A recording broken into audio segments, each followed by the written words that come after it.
Mike was no more. He left behind the excitation of his middle name at Burckhalter Elementary School. It was forthwith, it was Gary who was enrolled at Frick Junior High. Crestfallen was what described it, not quite a disappointment, just something a little less. These were Gary's thoughts as he arrived at what would be his new academic home for the next 3 years. He reasoned the circumstance that caused a sense of disillusionment to surface was his midterm graduation, which propelled you directly into a new environment. No summer vacation or pause before entering junior high. The building was 3 stories high, the upper floors echoing hallways accessed by 3 stairwells, the center stairs for going up, and the 2 end ones for descending, with administrative offices occupying a center hub downstairs on the foothill side of the building.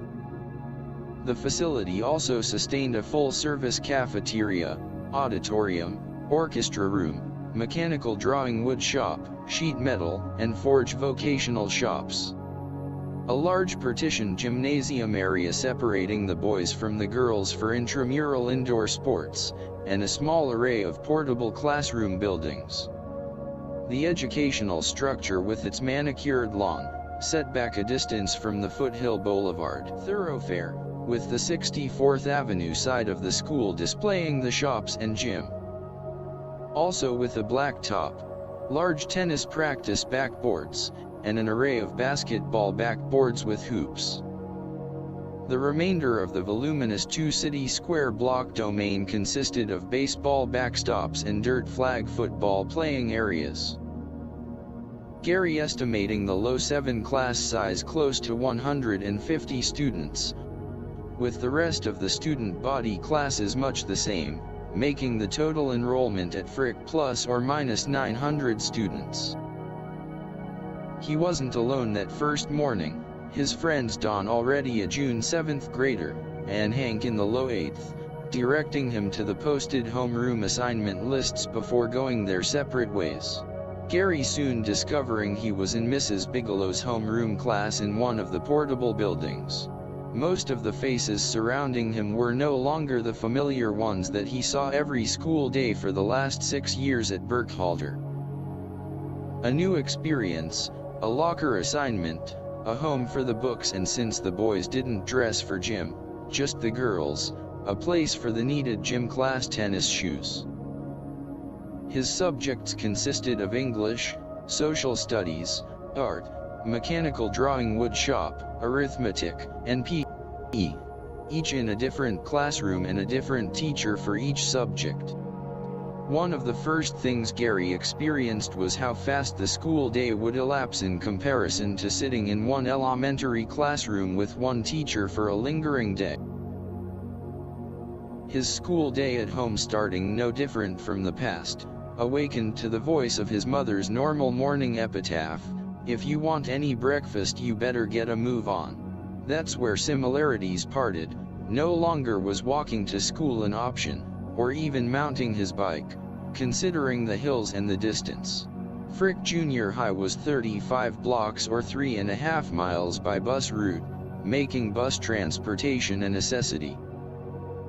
Key system: Oakland's public bus transportation service scheduled additional buses before and after school for citywide student transportation. In the mornings, Gary would meet Don and Hank, the 3 walking to the Greenlee Drive coach stop by the waterworks, catching the 7:45 bus, able to arrive at school with time to spare.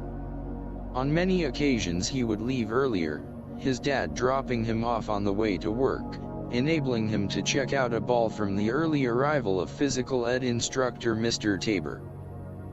The school day starting every morning in homeroom with the Pledge of Allegiance, the remainder of the 20-minute attendance and student information gathering used at the student's discretion, normally for last-minute homework additions. The curriculum for 7th grade students was predetermined with no electives. Besides Mrs. Bigelow's homeroom, Gary started his day with Mr. Tabor's physical education class, Mr. Alves social studies, Mr. Noy's mechanical drawing, Miss Jory's English, Mr. Templeman's art class and Mr. Dustwan's arithmetic. The school bell system, something new to the junior high arrivals, elementary schools having limited use for the bells, the sounding 2 bells 5 minutes apart at the start of school at Burckhalter, then proclaiming the beginning and ending of the lunch period in a singular bell at the finish of the day, and of course the continuous bell for a fire drill.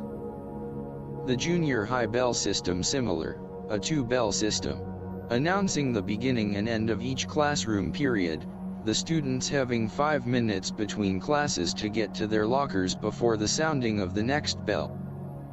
Gary was impressed. Frick having an open campus, students able to leave the school grounds during the lunch period, the school providing a full service, balanced meal cafeteria, a book of 10 tickets costing $2.50 or $3.50. The higher priced tickets included a bountiful dessert.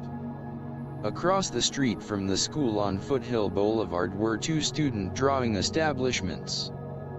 The Doggy Diner, a single counter small establishment providing a variety of hot dogs, chips and soft drinks, Gary surmising, the school was the primary reason for the business location. Across from the school on Foothill at 64th was a Foster Freeze, a dispenser of soft ice cream and fountain accoutrements.